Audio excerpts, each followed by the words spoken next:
Brought to you on UK Health Radio, The Natural Beauty Show. An in-depth look at the beauty issues that affect you. The hair on our head plays a pretty non-essential role in the daily function of our body. It's true that if all of our hair was to fall out, our hearts would still beat and our lungs would still breathe. However, our hair is possibly one of the most important elements of how we present ourselves to the world, and how our hair looks can affect our mood, self-esteem and confidence. Today we're going to explore the importance of scalp and hair health to ensure our locks remain vital and healthy, as well as take a closer look at hair trends such as styling and dyeing. Let's start at the roots with a renowned name in the world of trichology, scalp health. Joining me now is Annabelle Kingsley, who's the brand president at Philip Kingsley. She's also a consultant trichologist. Lovely to have you here on this show. This show is all about hair today, focusing on everything to do with that very important part of how we present ourselves. So first of all, let's start by talking about your journey with what was your father's brand, wasn't it, Philip Kingsley? Yes, yeah. So my father started Philip Kingsley almost 70 years ago now, really. From when he opened his first small clinic in London, and then he moved from there to our flagship clinic around 50 years ago.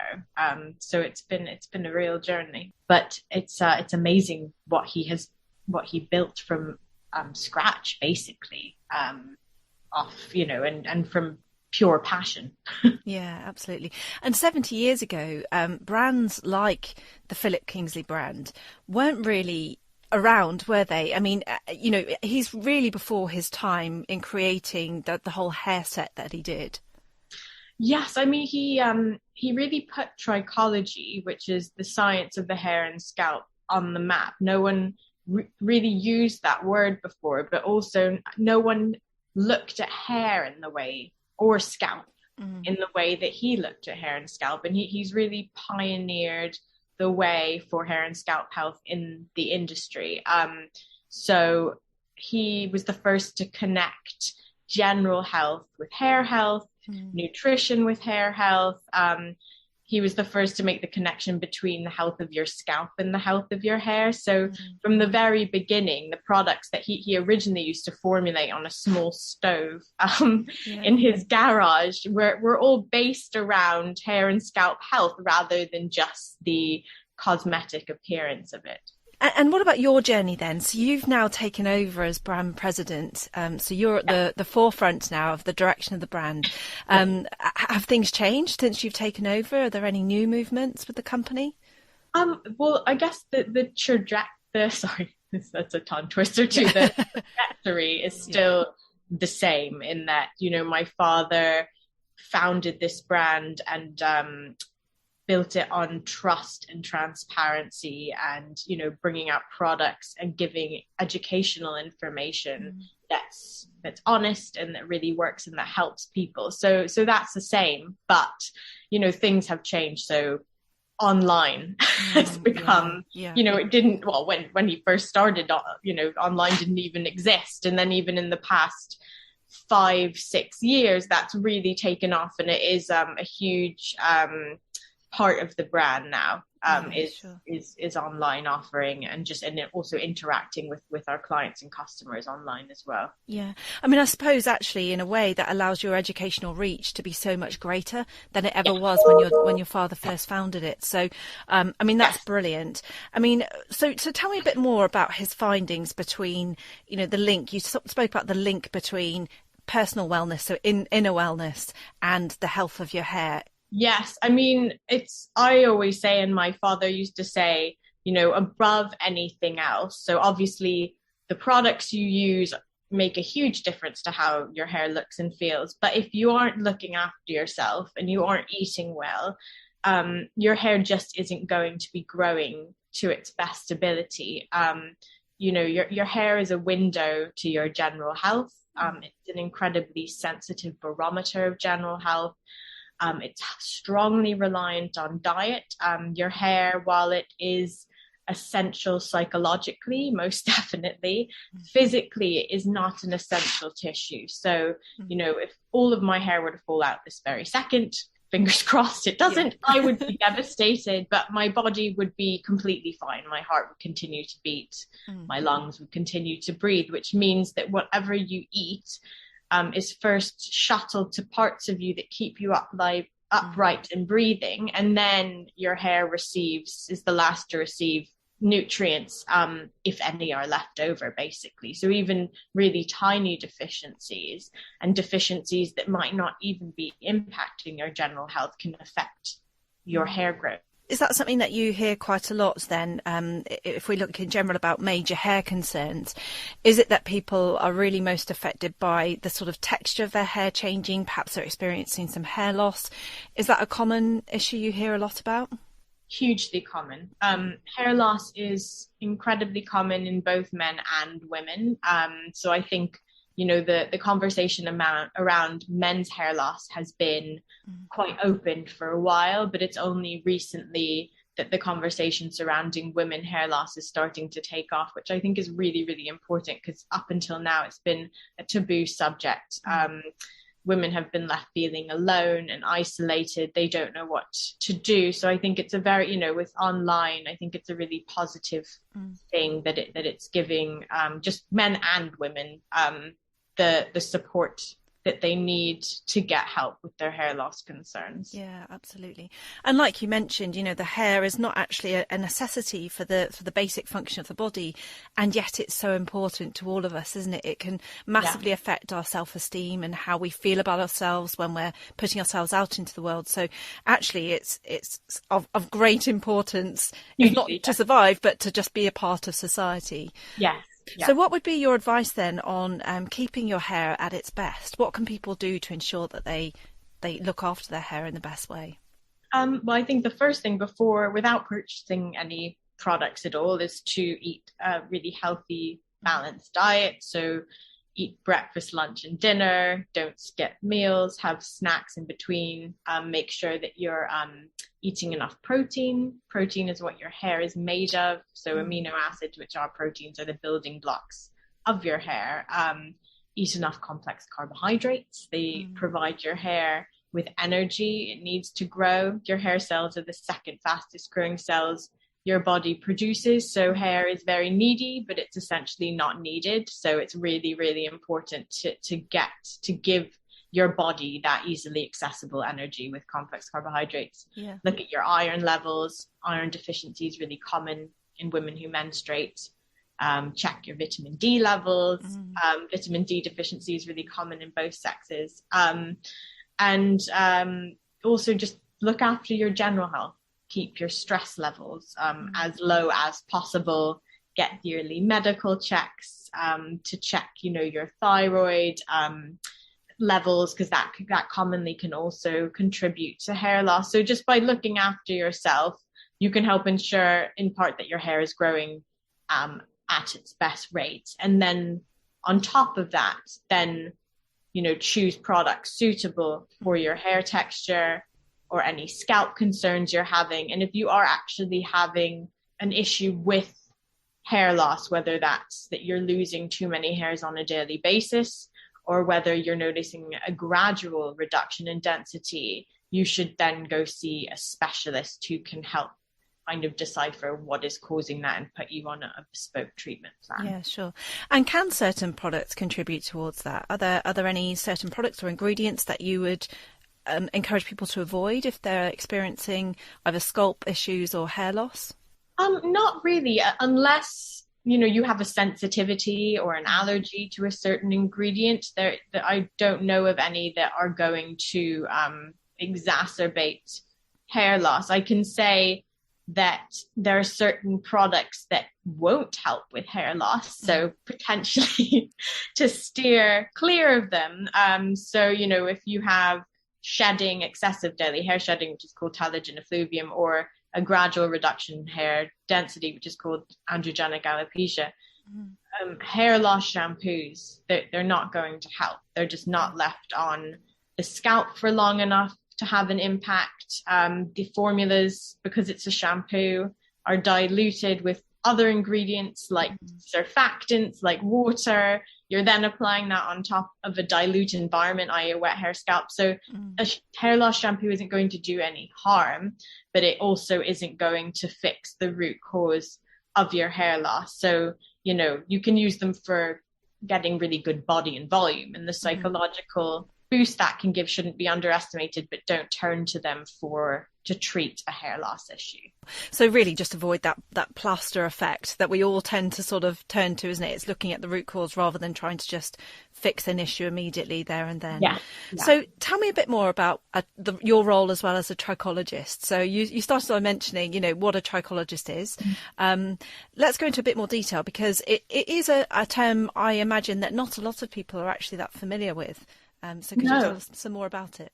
Yes, of course. So trichology is a specific branch of dermatology that deals with the skin on top of your head, i.e. your scalp, and the hair that grows from it, and any issues that you might experience with your scalp or scalp hair. So that could be things, scalp conditions like dandruff or seborrheic dermatitis, psoriasis, and all types of hair loss conditions. There are many hair loss conditions. So I mentioned before telogen effluvium, which is excessive daily hair shedding, which is a reactive hair loss, or genetic hair loss, so androgenic alopecia, also known as male or female pattern hair loss, and rarer hair loss conditions such as alopecia areata, or there's scarring alopecia. So we, as trichologists, we are trained to recognize and treat all of these different things.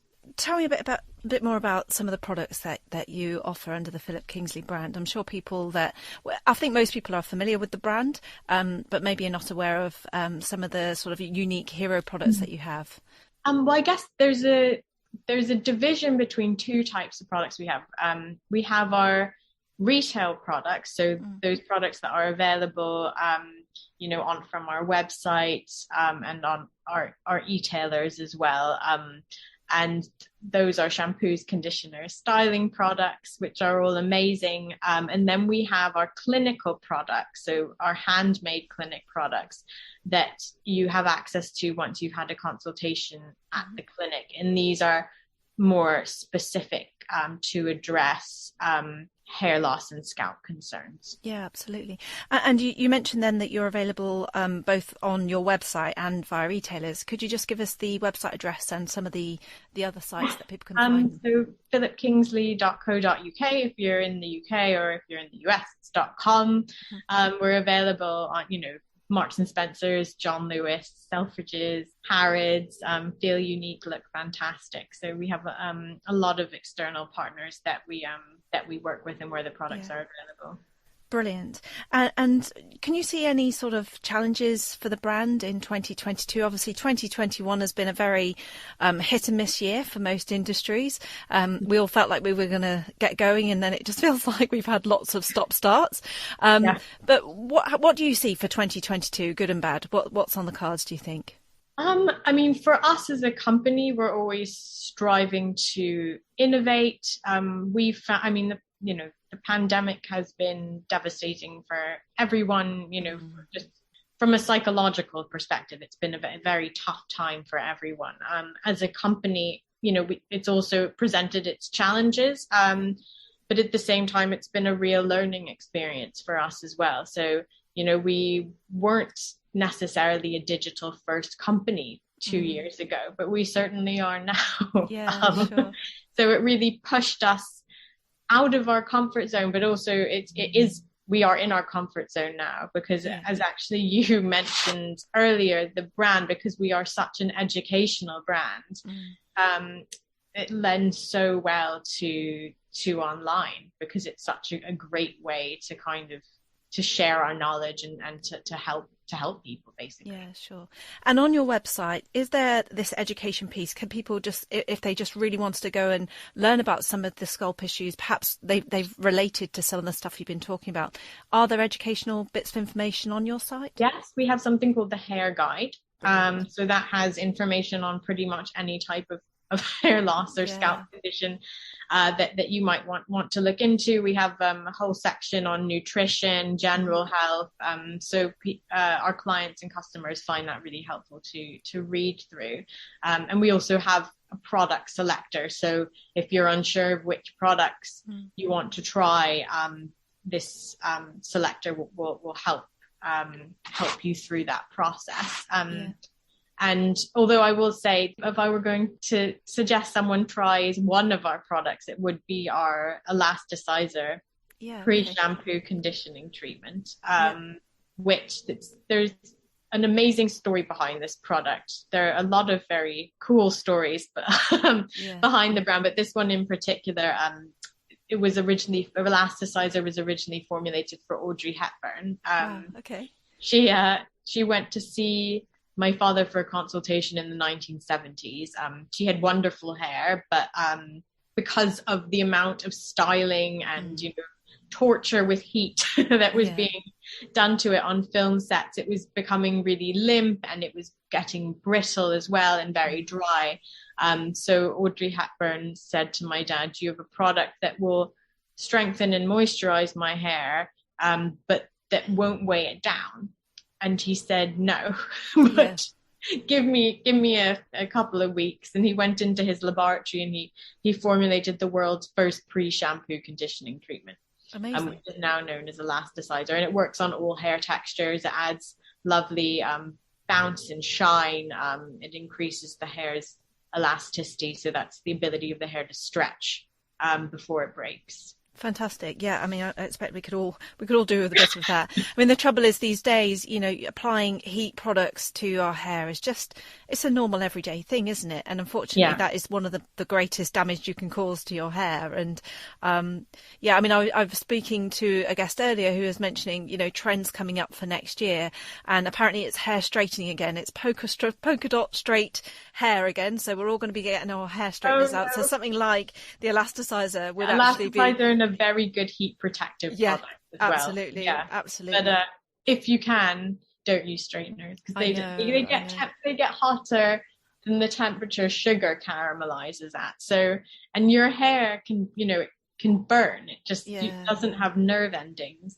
So it is very difficult to tell when you're damaging your hair. But just try to draw correlations between hair and skin, or scalp and skin, and then you kind of start to realize that a lot of what you do might not necessarily be the best idea. Yeah, absolutely. So wearing it more natural is probably best, isn't it? Really? Yeah, no problem. Well, thanks ever so much for that today, Annabelle. That's been really, really interesting. And my pleasure. I'll remind people again, if you've got any scalp issues or you're interested in checking out the Philip Kingsley brand again, it's philipkingsley.co.uk or .com.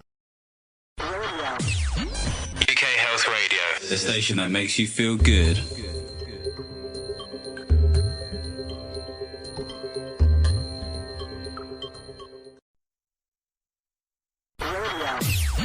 UK Health Radio, the station that makes you feel good.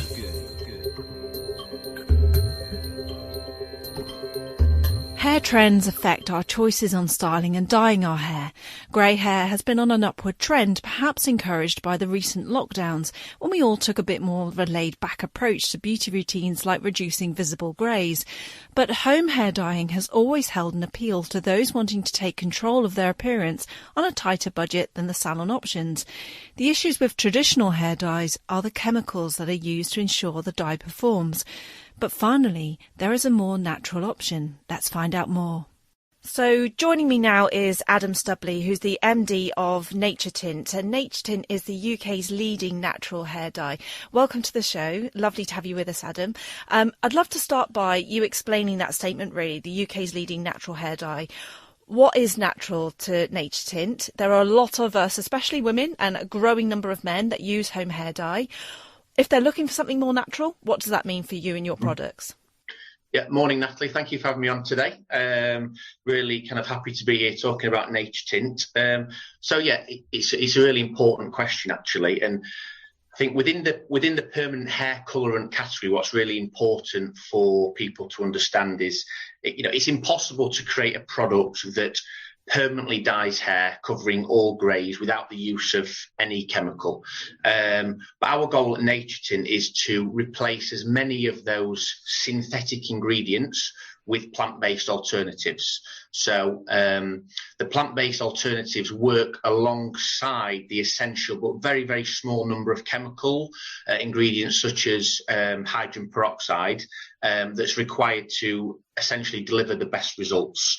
And where synthetic ingredients such as hydrogen peroxide are used, we only use the purest and highest quality ones, and they're used in the absolute lowest level possible to still deliver those results of permanently dyeing hair, covering those greys, which is absolutely the number one consumer need in the category.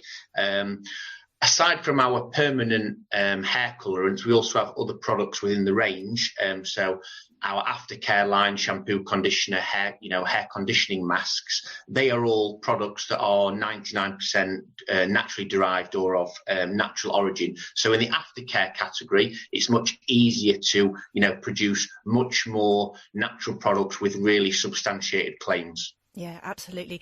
And I think you've really hit the right point there, because actually, I home hair dye my hair. I've done so ever since the pandemic hit.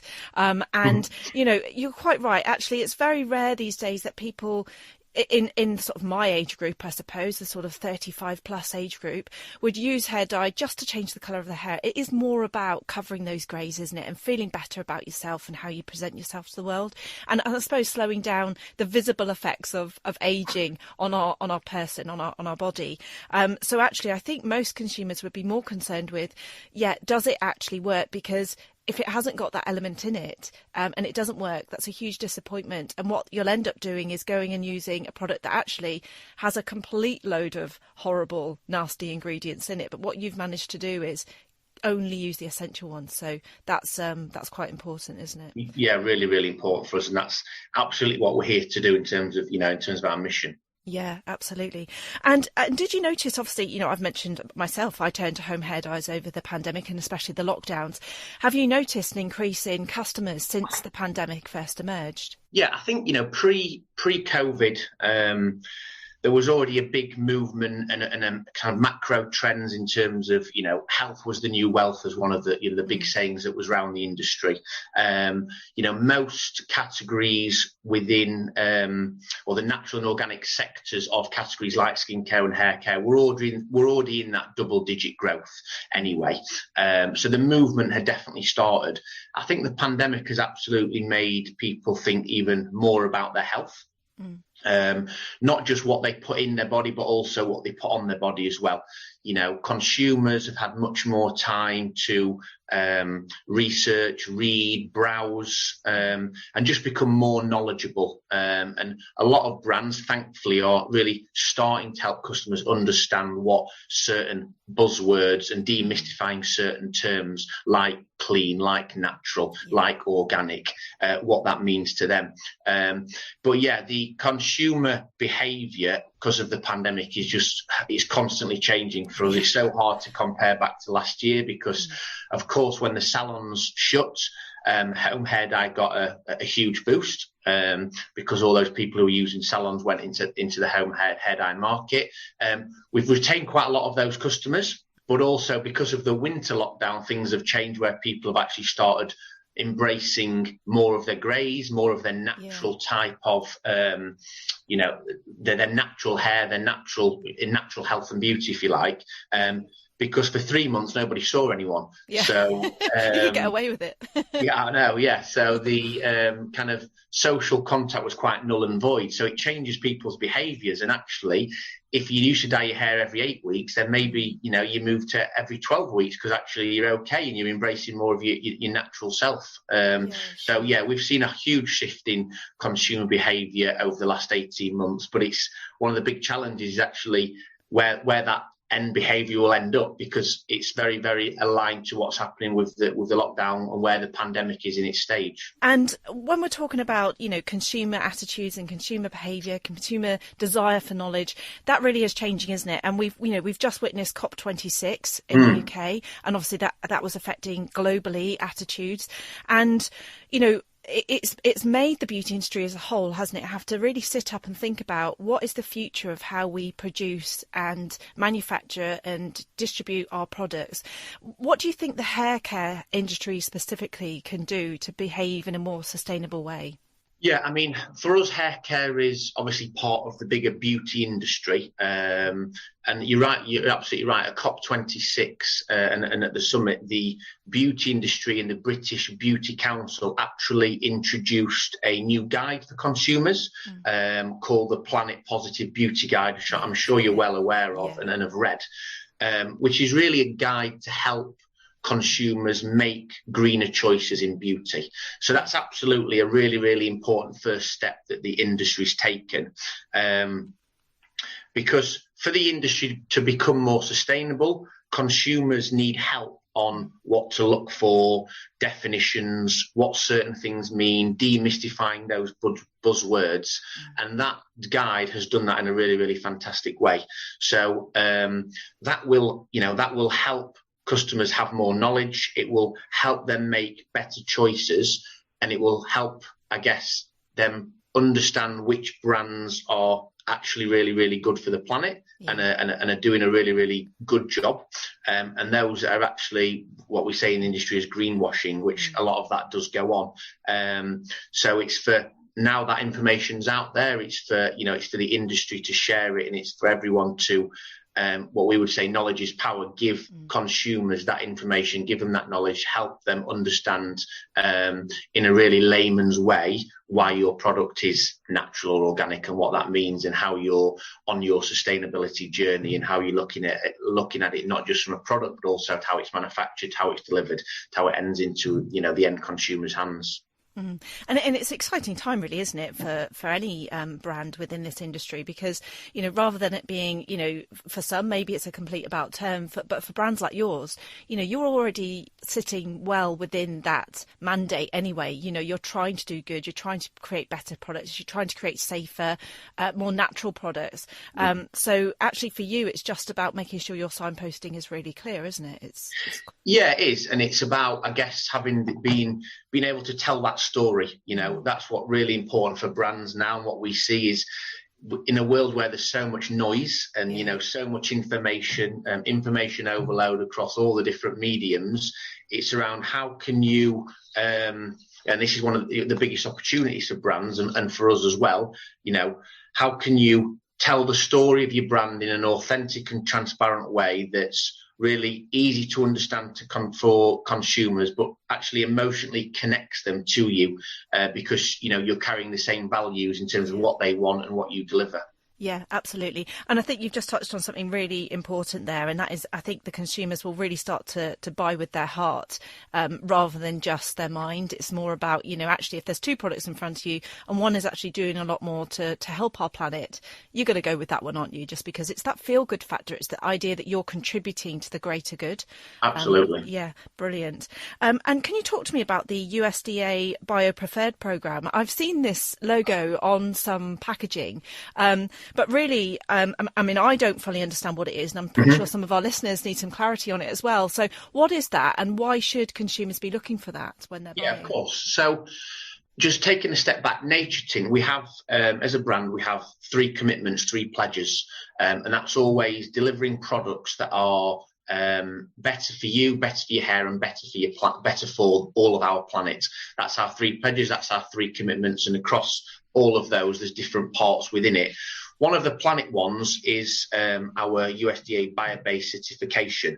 It's something that we're really, really proud of, and we're actually the only hair colorant in the world that we know that carries the certification. It's a US certification that's granted by the US Department of Agriculture, and our Nature Tint permanent hair colorants exceed the minimum USDA certified bio-based content for hair care because we're 79% bio-based. So what that means in really easy terms is bio-based products are important because they're products that are derived from plants and other renewable agricultural, marine and forestry materials. So bio-based products essentially help us to increase our use of renewable resources while decreasing our use of non-renewable resources such as petroleum. So it's just a commitment to how the product is made, how it's sourced, how it's manufactured, that, you know, we're doing the right things, and we've obviously got the certification through the US Department of Agriculture, and it's just an important part of us of demonstrating our commitment to the planet, which is, like I say, one of the 3 commitments of the brand. Talk to me a bit about the actual products. So the colour ranges, is there a lot of colour options for people? I'm sure there'll be listeners listening to this thinking, oh, you know, I'm due to buy some new hair dye for home. I'm really interested in this. What sort of range do you offer? Yeah, so within the product set, we've got, I guess, a complete hair colour and care system. That's what we would refer to it as. So within the permanent hair colorants, we've got 30 blendable shades, which is one of our commitments to the person's hair as well, because it allows people to blend, mix and match, and create a level of personalisation that might be unique to them, giving them a bit of individualism, which we think is important in terms of that empowerment. So we have 30 permanent hair dyes. We have a range of semi-permanent hair dyes as well that don't contain any of those chemicals that we were referring to earlier, because semi-permanent hair dye doesn't really cover those greys. Yeah. We have root retouch, so we have 5 root retouch products, which have been really, really popular, staying huge growth year on year, just because people have been choosing to actually touch their roots up much more rather than do the full, you know, maybe the full hair dye process. And that's one of the behaviours that's definitely changed over COVID. And then we've got a whole range of aftercare products, so for all different types of hair types. So that's from shampoos to conditioners to masks. We've got strengthening ranges, nourishing ranges. We've just brought out recently a silver range for kind of cool blondes and grey hairs, which is going down really, really well, and is quite a trend at the minute. So quite a breadth of hair care. Okay, brilliant. And where can people buy the products? So you can buy Nature Tint pretty much all over the market. Our number one stockist is Holland & Barrett. So we've worked with the guys at Holland & Barrett for a long time, got a very good and long-standing relationship there, which obviously are mainly, you know, a high street-led business. Then you can find Nature Tint within the grocery sector, so on the shelves of Waitrose. We work with obviously some of the biggest online players, which is a very important channel anyway, and then obviously the pandemic's only heightened that. So Amazon, Feel Unique, big kind of online beauty players like that. And then up and down the country, we work with a whole host of independent health food shops, independent pharmacies, pharmacy chains, smaller chains that might not be nationwide, but, you know, certain location focus, such as Whole Foods Market in London, or John Bell and Croydon. There's plenty of points of distribution. Yeah. And what about a website? Can people buy directly from you on your website as well? Yeah. Of course, we do have naturetint.co.uk, which we're just in the process of replatforming to give a much better user experience, but we really want to up the content on there and really, really help people understand the things that we've been talking around today in terms of what the products are free from, what they don't contain, what that means. Naturetint.co.uk is another outlet for people to understand more about the brand, but also to purchase if they wish as well. UK Health Radio, the station that makes you feel good.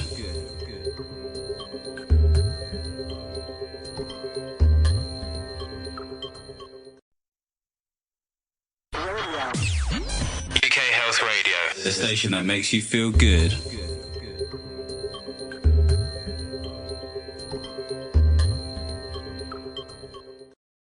Have you ever wondered where these trends emerge from? Is it celebrity-led, or is it linked to the world of fashion? From the more mundane to the simply outlandish, we've certainly witnessed some of the crazy ideas over the decades. Let's explore more. Joining me now is Maria Kovacs, who's the creative director of Ready to Wear Hairdressing. She's also an internationally renowned session stylist. So it's lovely to have you with us today during this hair-focused show. Maria, tell me a bit about your journey as an international session stylist. What does that entail? Where have you been? What experiences have you had? Well, Good morning, and thank you so much for having me, Natalie. It's great to be here. What does that entail? Well, I've been hairdressing about 27 years now, and I started in Australia.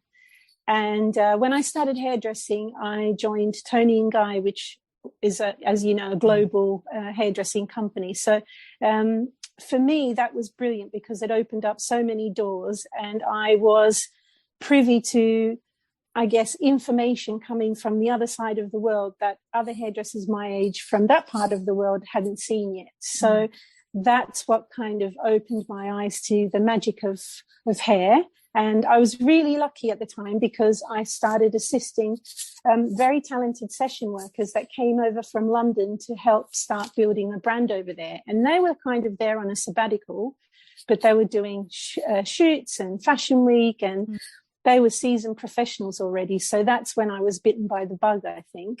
And then from then, that kind of opened up the doors for me to work on education and become part of the creative team that would come over to London every year, even back in the early 90s, bring the collection back to Australia and then travel around Asia mainly, and Australia to spread the word and share with other hairdressers what was happening. And then that just kind of snowballed. And I guess the more people you meet and I guess places you see, you become a sponge, really. And I think the best way to enjoy that type of work is to share it. And that there came my passion for hairdressing, education, really. Yes. So, I mean, where do I start? It's one of those things that you can't have one without the other. And it's just one of those things that makes your jobs not really a job anymore. It's more of a lifestyle. Absolutely. I know that sounds a bit cheesy, but that's what it's like. Yeah, but to be honest, I hear that a lot within the beauty industry. You know, for most people, it becomes very much an all-encompassing lifestyle.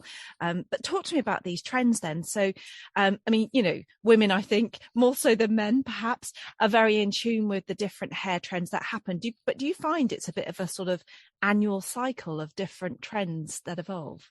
Very much. I'm really lucky because I get to do Fashion Week, and with my education, I do a trends report every season, and that forces me to start researching. I look through every magazine online.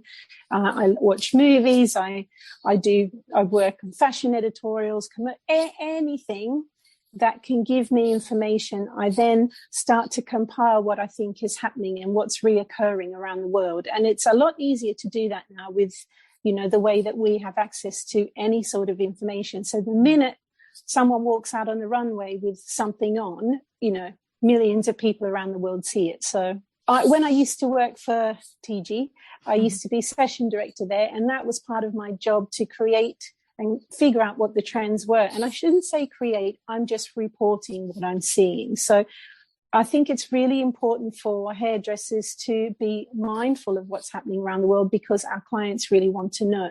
And I think women naturally, I think even more now, have so much information, so much more than when I was on the salon floor, you know, back in the 90s, because they probably refer to fashion magazines more now rather than a hairdressing magazine, say. So everyone shops online. When they look at e-commerce, a lot of designers are working with images in their e-commerce that is just as high standard to show their product as the editorials. Yeah. So it's really easy to see the feeling of what's happening for each season. And there's a lot of content out there for inspiration. So I think it's interesting on this part of the world because when spring, summer starts to come, the information comes quicker because we're yearning for that time of year. Yeah. So it's easier to know what's happening for spring, summer than it is autumn, winter. We kind of push that information away. We don't really want to know so quickly. Yeah. But yeah. I find when I'm researching for spring, summer for the next season, so say, for instance, the last Fashion Week we did was for spring, summer next year. It's a lot easier to find out what's happening in spring, summer because everybody wants to work on that stuff quicker because as humans. Yeah. So it is a very human thing, fashion, because it's a direct reflection of our environment, what's happening in the world.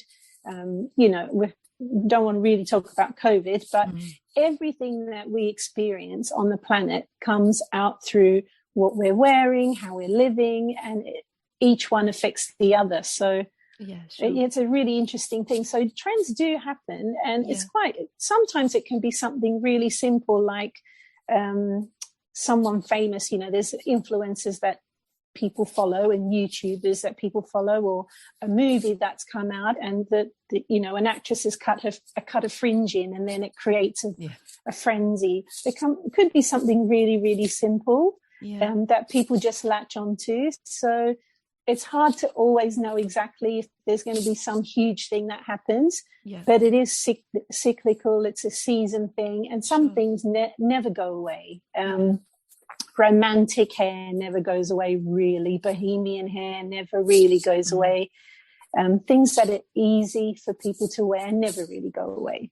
Classic hair and clothes never really go away. And every season they have a different flavour, but they kind of come back because fashion is a bit more accessible now. And I don't know, I don't think you're old enough, but early 90s, we were doing, probably coming out of the 80s, early 90s, we were doing haircuts that were all kind of mullets and, silly, unwearable fringes. And that was purely for our ego. And we were making everyone look really silly with these haircuts. And they were a trend, but people don't want that anymore. People want stuff they can wear. Bit more realistic, I mean, unfortunately, that's a lovely comment you've just made there, but unfortunately I am old enough to remember all of that. Actually, so my father was actually a hairdresser, so he was very much involved with hair trends, and unfortunately growing up with him, I became his dummy. So actually I think I was age 10, I had my first perm, because of course back in the 80s that was the thing, including the permed fringe, everything, the whole lot. So I've seen it, I actually can, and probably a lot of the listeners to this show can recall that wacky hair time where actually the female form became quite androgynous, didn't it? It was very much sharp lines, and I think at that time people were really confused about how the runway translated actually into real life. But as you've rightly mentioned, I think that's turned a corner quite a lot more recently, where styles on the runway are completely translatable to the regular everyday lifestyle, and people want to emulate that, don't they? It's completely different now. And it's about, I think, design as well. Fashion for me has become more accessible now, and that's why I called my company Ready to Wear, because I want that part of what's happening in the world not to be as pretentious for people that I'm working with. And that's why I take young hairdressers backstage, to take the fear out of it for them, because they're just people as well. And I think it used to be quite pretentious when I was growing up. I mean, even working on a shoot, I would probably cry on every shoot. Everyone wore black because they took themselves so seriously, and there was such a pecking order, and it was cool to be mean to younger people on set. And teachers that taught me back in that, I mean, it was known that you'd come home crying after learning your first whatever haircut and not passing it, and whatever it was. And that mentality has changed now, which is quite interesting. But also, as far as sales of clothes and hair products, it's all intertwined. So seasonally, hair products kind of reflect what's happening with perfumes, and the fragrances in the hair products reflect what is in fashion as far as fragrances that come from fashion houses. The textures that you see in editorial photos, like when that whole beachy wave thing started, sort of early 2000, then all the sea salt sprays started coming out, and lots of glossy kind of products. So it's all interconnected, and now I think people are more interested in selling their product rather than making it too elite or inaccessible for people. So it's quite interesting. And also that's how fashion designers make their money, from handbags and lipsticks and fragrances. So there's 1% of the world that buys the clothes, really, and everyone else buys the fragrance or the handbag. And you see that now on telly for when all the Christmas ads come on. It's quite interesting. So so it's all intertwined, and that that's why it's really important that now people, designers make things way more accessible, because they need to make money. Yeah, and the way the world economy is going now because of COVID, everything we thought, I think beauty would take a back step, but in fact it's held on quite strong considering. And amazing lipstick sales went up, which I don't understand. I mean, the only thing I can think of is there are a load of women and men at home in their pajamas thinking, well, I feel better with a bit of lippy on. I'll brighten myself up. Why not?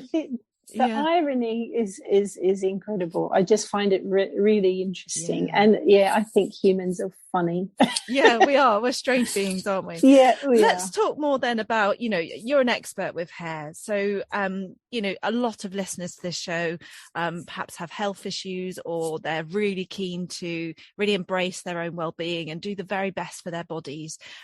What are the most common major hair concerns that you face from the people that you work with?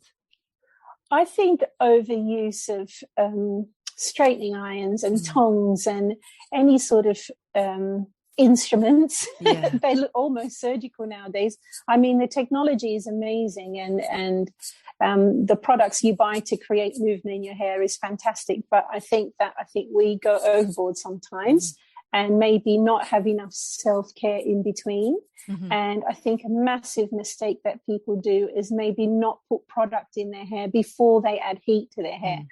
I know that sounds quite boring, but I think whenever I see clients coming into the salon with really dry, over-processed hair, they've had colour in their hair, it's winter, so you need to put more moisture in your hair.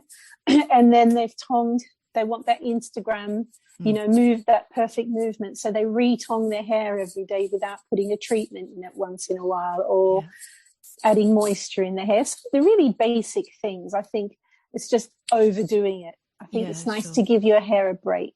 Yeah, absolutely. And also this really, really long hair. Sorry, go on. A lot of girls are growing their hair really, really long, and not having their hair trimmed because they want that long movement. I think it's really important to have a trim once in a while. Yeah, I mean, growing up, I always, tell me if this is not true at all. I'd love to demystify all of this stuff. But, I was under the impression that actually having, half an inch or even just a bit less, just nipped off the ends, every month really, just really encourages more healthy hair growth. Is that the case? Yes, because hair splits from the bottom. So think of, that's the oldest hair. Think of hair like a tree trunk. I know it sounds silly, but that length down there has been there for 5 years. So sometimes it's just time to say goodbye to it. Yes, absolutely. And do you, there must be a real difference between someone's hair who's here in their 20s to a woman maybe facing perimenopausal or menopausal, issues within their body. Do you really see hair needs change as you get older? Yes, it does. I think our hair, I'm nearly 49, so my hair isn't as strong as it was. And you're working with grey hair that you're trying to cover. The pigment in your hair changes, the strength changes, after a woman has a child, their hormones change, and also their hair falls out and grows back. So there's a lot of issues that you go through with your body, and your hair is the last part of your body that receives the nutrients. So I think that's part of the journey of life, really, and that's okay. I think you have to embrace getting older and maybe doing things slightly less aggressively to your hair. And I'm not of that rule that someone older has to cut all their hair off. I think life is short. You can have whatever you like. I'm not one of those hairdressers, but I just think a little bit more self-care. But also, that's just part of being a woman. You get older, your skin changes and your hair changes, and that's okay. Yeah. So what can you do other than just, reducing down the amount of hot instruments you're using on your hair? Yes. Is there anything else you can do to really encourage healthy scalp, healthy hair growth? Is there any links to diet or other well-being? Definitely. So I think health comes from the inside, and I think we live in I say Band-Aid, but plaster society, where we would rather try and fix something than, cure it before it happens. Yeah. But I just think healthy diet is really important, but also the way that products are changing now. There's a lot of vegan products out there now that are really gentle on your hair. And I know a lot of product companies are trying to create color lines that are way more gentle. The technology is amazing, and I think they are a lot healthier on your hair. Yeah, I'm going to have to ask you, what sort of trends can we expect for spring, summer next year? There's going to be people screaming at the radio if I don't ask this. You've obviously done some research. What can we expect for next summer? I saw a lot of really poker straight hair again, and and I did it in a few shows, and Versace did it, a lot of the really big brands did it, so the irons are coming back out, girls. I know I was just saying a minute ago that it's not that great for you, but really long straight hair. We're putting extensions in everyone for shows, which was quite interesting. Fringes, all sorts of fringes are back for spring, summer, and what else? And there was a lot of this haircut that was this mid-length with layers, like really soft, invisible layers, and this heavier fringe, almost like when Kate Moss first had her hit, that really popular, we used to call it the Kate Moss fringe, with kind of a peekaboo fringe. It's a bit 60s looking, so you can push it over, kind of sits just at the edges of your eyes, which is comfortable for about a week when you have it done, and then you start swearing at yourself in the mirror in the morning. But so fringes, layers are coming back, movement, and a lot of really straight hair, and shine is going to be huge for spring, summer. Wow. And for girls with natural texture, afro movement, tons of shine. So all the girls that we're working with in the shows and all the shoots I've been doing with afro hair, a lot of shine, and embracing that curl and maybe not straightening it. So when we did all of those big shows, that was a really key thing. We weren't straightening natural movement in the hair. Does that make sense? So it does. It does. And I kind of breathe a sigh of relief, because I've got a natural wave in my hair, and the thought of sitting there every day and dragging the straighteners through them, oh gosh, it's so good reflective that there's a bit of both. Shine, reflective shine, and over the top shine. So you see a lot of companies bringing out like mega shine products, and even with makeup, you'll see that for spring, summer. So there was a lot of reflective eyeshadow, and like when they do that, I don't want to say the wrong thing, my makeup artist friends will snarl at me, but all that shading and stuff that they do is all really reflective and shiny. So there'll be like that dual action products that shine on your face and your eyes. And then we were doing ponytails with like mega shine with gel in it, so shine is huge.